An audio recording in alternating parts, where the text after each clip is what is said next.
সবাইকে স্বাগত। আপনাদের পরীক্ষাটি এমসিকিউ হবে। আজকে একটি এমসিকিউ পরীক্ষার প্রশ্ন প্যাটার্ন নিয়ে এসেছি। পরীক্ষার প্রশ্ন প্যাটার্ন যেমন থাকবে সেম প্যাটার্নে আমরা একটি চূড়ান্ত সাজেশন তৈরি করেছি। সাজেশনটি নিতে স্ক্রিনে দেওয়া হোয়াটসঅ্যাপ নাম্বার রয়েছে, ইমো নাম্বার রয়েছে। দুটো নাম্বারের মধ্যে যে কোনো একটি মেসেজ করে সাজেশনটি সংগ্রহ করুন। সাজেশনের মূল্য মাত্র 100 টাকা। আমি বলি স্ক্রিনে যে প্রশ্ন প্যাটার্নটি দেখতে পাচ্ছেন সেম প্যাটার্নে, অর্থাৎ পরীক্ষার প্রশ্ন প্যাটার্ন যেমন থাকবে ঠিক সেম প্যাটার্নে আপনাদের জন্য একটি শর্ট চূড়ান্ত সাজেশন তৈরি করা হয়েছে। এই সাজেশনটি নিতে দ্রুত স্ক্রিনে নাম্বারে হোয়াটসঅ্যাপ রয়েছে, ইমো নাম্বার রয়েছে, দুটোর মধ্যে যে কোনো একটি মেসেজ করে সাজেশনটি সংগ্রহ করুন। সাজেশনের মূল্য মাত্র 100 টাকা। বলি যেমন এখানে রয়েছে সবার উপরে মানুষ সত্য, তাহার উপরে নাই, এটি কার উক্তি? এখানে প্রশ্নটা দেয়া থাকবে, নিচে 4টা অপশন দেয়া থাকবে। ধরেন প্রথম অপশনটি সঠিক, চণ্ডীদাস, ঠিক আছে, তাহলে ক নাম্বার অপশনটা ভরাট করলে আপনারা একটি নাম্বার পেয়ে যাবেন। এমনভাবে ঠিক সেমভাবে পরীক্ষার প্রশ্ন প্যাটার্ন যেমন থাকবে সেম প্যাটার্নে আমরা একটি চূড়ান্ত সাজেশন তৈরি করেছি। আমাদের সাজেশনটি পড়ে শুধু পরীক্ষা দিতে গেলে আপনি উত্তীর্ণ হয়ে যাবেন। যারা চাকরির কারণে, কাজের কারণে, পড়ালেখায় একটু দুর্বল, অর্থাৎ পড়তে সময় পান না, অবশ্যই তারাই আমাদের সাজেশনটি সংগ্রহ করবেন। আমি বলে রাখি 100 টাকার বিনিময়ে হলো সাজেশনটি সংগ্রহ করে A to Z পড়ে যাবেন। একদম শর্ট সাজেশন, ইনশাল্লাহ আপনি পরীক্ষায় পাশ করবেন।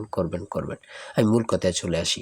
আজকে যে স্ক্রিনে প্রশ্ন প্যাটার্নটি দেখতে পাচ্ছেন এই প্যাটার্নটি সুন্দরভাবে সমাধান করে দেখিয়ে দিব, ঠিক আছে? কোন অধ্যায়, কোন কোন বিষয়, কোন কোন টপিক থেকে প্রশ্ন আসে আমি সকল কিছু দেখিয়ে দিব। সর্বপ্রথম রয়েছে সবার উপরে মানুষ সত্য, তাহার উপরে নাই, এটি কার উক্তি? সঠিক উত্তর হচ্ছে চণ্ডীদাসের, ঠিক আছে। তারপরে খ নম্বরে রয়েছে অনিন্দা শব্দের অর্থ কী? সঠিক উত্তর হচ্ছে নিখুঁত।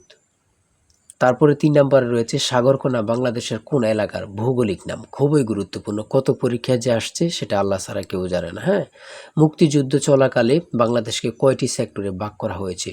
আমার মনে হয় 100টি পরীক্ষা যদি হয় এখানে 70 থেকে 80টি পরীক্ষায় এই প্রশ্নটি আসছে। হ্যাঁ, ভাষার ক্ষুদ্রতম একক কোনটি? মানে কি বলবো, কতটা গুরুত্বপূর্ণ যারা পরীক্ষা দেন শুধু তারাই জানেন। তাই বলি অবশ্যই আমাদের চ্যানেলটি সাবস্ক্রাইব ও পেজটি ফলো দিয়ে রাখবেন। কেন?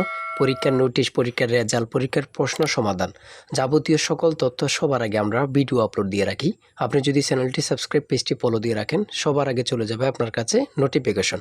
মনে করেন আপনি পরীক্ষা দিয়েছেন, পরীক্ষার প্রশ্ন সমাধান দেখিয়ে দিব, তারপরে রেজাল্টের অপেক্ষা করা লাগবে না, আমাদের চ্যানেলে পেয়ে যাবেন, সকল তথ্য পেয়ে যাবেন, এবং কি নতুন নতুন চাকরির তথ্য পেয়ে যাবে। সার্কুলার দেওয়ার সাথে সাথে আমাদের চ্যানেলে আপলোড দেওয়া হবে। আপনি শুধু আমাদের চ্যানেলটি সাবস্ক্রাইব, পেজটি ফলো দিয়ে রাখলে সবার আগে চলে যাবে আপনার কাছে নোটিফিকেশন। তাই অবশ্যই চ্যানেলটি সাবস্ক্রাইব, পেজটি ফলো দিয়ে আমাদের মেম্বার সদস্য হয়ে আমাদের সাথেই থাকবেন। ভাষার ক্ষুদ্রতম একক হচ্ছে ধ্বনি।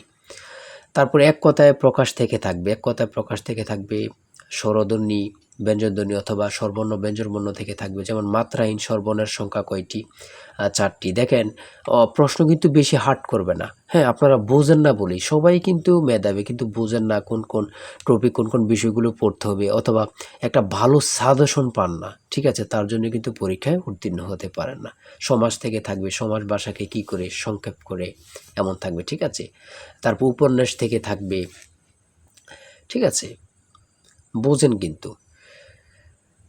যেমন এখানে রয়েছে বিভিন্ন দেশের রাজধানীর নাম সম্পর্কে থাকবে, এটাও বলতে পারে যে ভারতের রাজধানীর নাম কি, অথবা বলতে পারে মালদ্বীপের রাজধানীর নাম কি। হ্যাঁ, তারপর বাংলাদেশের সঙ্গে কোন দেশের সীমান্ত রয়েছে, এটা কিন্তু খুবই গুরুত্বপূর্ণ, মানে যা বলার ভাষা নেই। হ্যাঁ, এমনভাবে কিন্তু প্রত্যেকটা প্রশ্ন থাকবে। জাপানের পতাকার রং কি?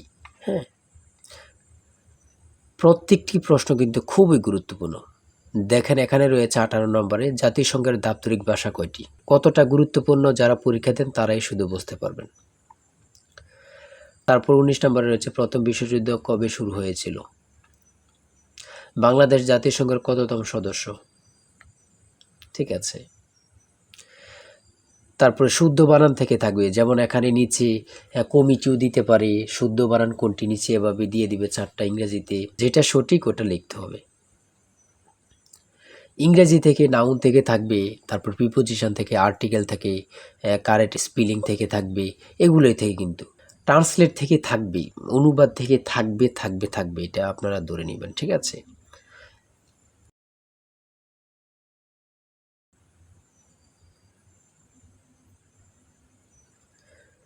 তারপরে এখানে 30 নম্বর রয়েছে which word is an adjective? সঠিক উত্তর হচ্ছে ক, অর্গানিক। সহজ সহজ প্রশ্ন থাকবে কিন্তু, হ্যাঁ, আপনারা অনেকে বোঝেন না বলে কিন্তু পরীক্ষায় ফেল করে যান। তারপরে 38 নম্বরে রয়েছে বাংলা ভাষা ও সাহিত্যের আদি নিদর্শন কোনটি? কত চাকরি পরীক্ষা যে আসছে হিসাব নেই, শুধু এটাই বলবো।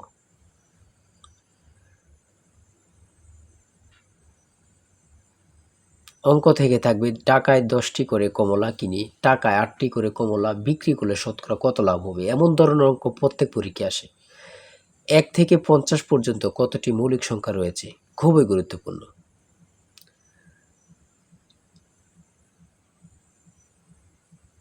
ধারা থেকে অঙ্ক থাকবে, হ্যাঁ।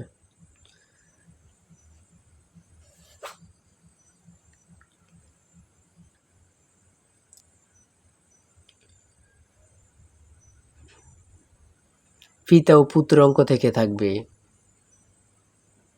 জ্যামিতি থেকে অবশ্যই থাকবে, হ্যাঁ। যেমন এখানে একটি প্রশ্ন দিয়েছে 1 মিটার সমান কত ইঞ্চি, অনেক পরীক্ষায় আসে এই প্রশ্নটি।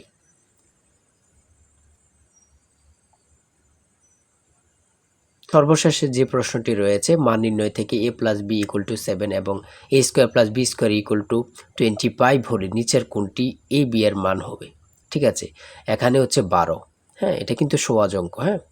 আপনারা অনেকেই জানেন, অনেকেই জানেন না।